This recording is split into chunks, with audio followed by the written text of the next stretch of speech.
नमस्कार दोस्तों। आप भी अगर अपने खेतों में सोलर पैनल लगवाने की सोच रहे हैं और इस कंफ्यूजन में हैं कि हमें कितने एचपी का सोलर पैनल लगवाना चाहिए, तो इस वीडियो माध्यम से मैं आपको पूरी जानकारी देने वाला हूं, बिल्कुल डिटेल में। तो वीडियो को पूरा देखें। इस वीडियो में आपको बताऊंगा कितने हार्स पावर का हमें सोलर पैनल लगवाना चाहिए, इसके साथ हमें क्या क्या मिलेगा, अप्लाई करने का प्रोसेस क्या है और इसमें कितना खर्चा आएगा और ये कितने दिनों में हमें मिल जाएगा। टोटल जानकारी के लिए हमारा वीडियो पूरा देखें। अगर कहीं से स्किप करेंगे तो हो सकता है आपको समझ में ना आए और फिर बाद में कंफ्यूजन हो। सबसे पहले बात कर लेते हैं हमें कितने एचपी का सोलर पैनल लगवाना चाहिए। मान लीजिए आपके पास 3 एकड़ खेती है और उसमें 1.5 इंची पानी है। 1.5 से 2 इंची के अगर बीच में पानी हो तो आप उसमें 3 हार्स पावर का सोलर पैनल लगवा सकते हैं।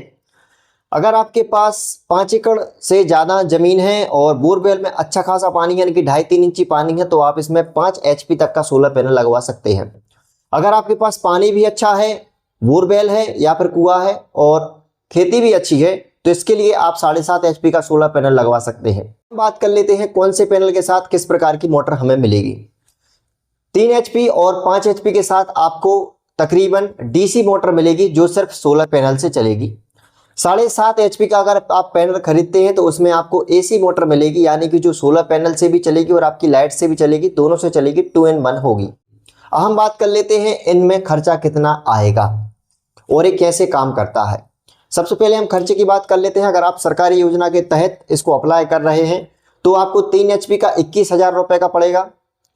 5 एचपी का आपको तकरीबन 31,000 रुपये का पड़ेगा, 31,000 रुपये का पड़ेगा।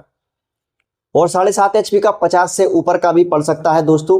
और इसके साथ सामान जो मिलता है उस पर हम बात कर लेते हैं। इसके साथ आपको जो कंपनियां होती हैं, यानी कि जो लोबी कंपनी के डिस्ट्रीब्यूटर होंगे या शक्ति कंपनी के, जो भी सरकारी योजना के तहत आपके पास मोटर या सोलर पैनल लगाने आएंगे, वो इसके साथ मोटर भी देंगे, पाइप भी देंगे, रस्सी भी देंगे, केबल भी देंगे, लेकर पूरा ऊपर तक वो चालू करके जाएंगे, यानी कि टेस्टिंग करके जाएंगे।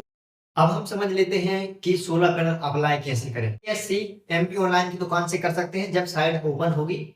जब भी साइट ओपन हो तो आप इसका पता लगा लें और अपने फॉर्म को भर दें। लेकिन इसके लिए आपको एक खास चीज याद रखनी होगी, आपको सिर्फ अस्थायी बिल वाले ही ये फॉर्म भर सकते हैं, यानी कि जो अस्थायी बिल भरते हैं जिनका कनेक्शन नहीं है पहले से परमानेंट, जो कि अस्थायी है, उनका जो बिलिंग होता है, जो बिल होता है, उसकी पक्की रसीद लगती है इस फॉर्म के द्वारा। तो आप हमेशा ध्यान रखें, स्थायी कनेक्शन है, स्थायी नहीं है बल्कि अस्थायी है और उसकी पक्की रसीद चाहिए होगी, उसके बाद ये फॉर्म भरा जाता है। बाकी आप जो भी डॉक्यूमेंट्स लगते हैं CSC या एमपी ऑनलाइन से आप पूछ सकते हैं। अब हम बात कर लेते हैं इस प्रोसेस में समथिंग कितना टाइम लग सकता है। तो हमें जो कस्टमर ने बताया है, जिन्होंने अभी सोलर पैनल लगवाया है सरकारी योजना के तहत, उन्होंने बताया है कि तकरीबन 4 से 5 महीने का हमें समय लग गया है फॉर्म भरने से लेकर पैसे भरने तक। और पैसे इन्होंने आधे पहले भरे थे और आधे बाद में भरे गए थे। तो हो सकता है कि सरकारी योजना के तहत पैसे पहले भरे जाएं, लेकिन कई लोगों के आधे पहले भरे गए थे और आधे बाद में उन्होंने दिए हैं और अपना जो सामान है वो घर पर ले आए थे और उसके बाद लग चुका है। तो 3 किलोवाट, 5 किलोवाट और 7.5 एचपी तक का अभी हमें पता था। तो इतनी जो जानकारी है वो आई होप आपके लिए बेहतर होगी अगले के साथ। तो दोस्तों हम अगला वीडियो बनाएंगे प्राइवेट सोलर पैनल पर, आप लोगों की डिमांड पर, जिसमें मैं आपको पूरी जानकारी दूंगा कि कितने किलोवाट का हमें सोलर पैनल लगवाना चाहिए और इसकी कितनी कॉस्ट होगी और सबसे बेस्ट क्वालिटी का और सबसे अच्छा और कम प्राइस में कौन सा सोलर पैनल पड़ेगा। बाकी आई होप आपको ये सारी जानकारी अच्छी लगी होगी।